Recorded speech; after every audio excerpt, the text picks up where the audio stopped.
Mag-real talk tano. Diri sa kalibutan, ang mga urukan ang daghan kay higala. Kada bitawng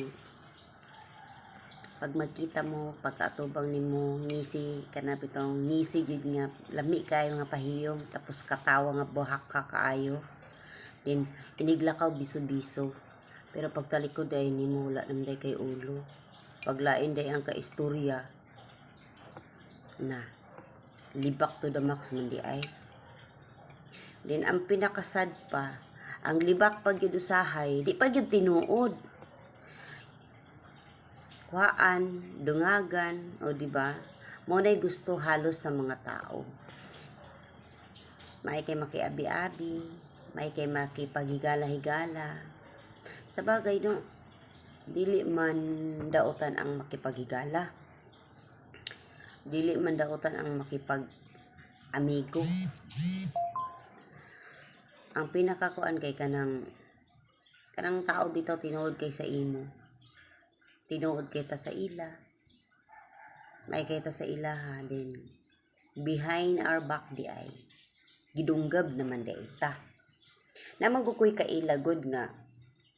Grabe gyud niya pag kalagot abot ngano ka nahitabo mong gusto eh. Pero actually dugay na silang friend.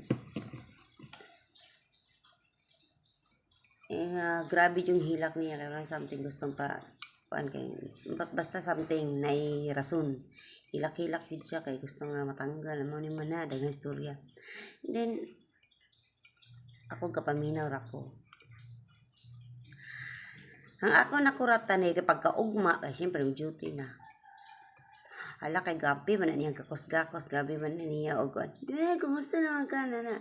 Tapos naka-imagine ko anang gabi eh. Grabe pag niya panglibak. Hilak-hilak pag siya niya karon magway na itabo.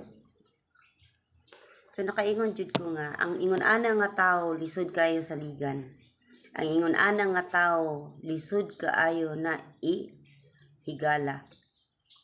Nakaya ganin niyag buhat sa iyang dugay na naila nga mas nauna pa niyang nakaila kaysa nako. What more pa kaya ako, di ba? Monay tinuod, monay realidad sa tao. Lisod kaayo. Kay kung kinsa tong daghan kayo kaning ko ano, kung kinsa tong plastic kayo nga may kay matubang, may kay istorya, may kay basta may kay pamaba. Then kung makatawa genuine kay dako bakhak jud kayo. Tapos inigtalikod di ay nimo lubaon day ka, mo na pinakahadlok kayo. Real talk jud na pinakahadlok na ang klase nga tao. Bye bye.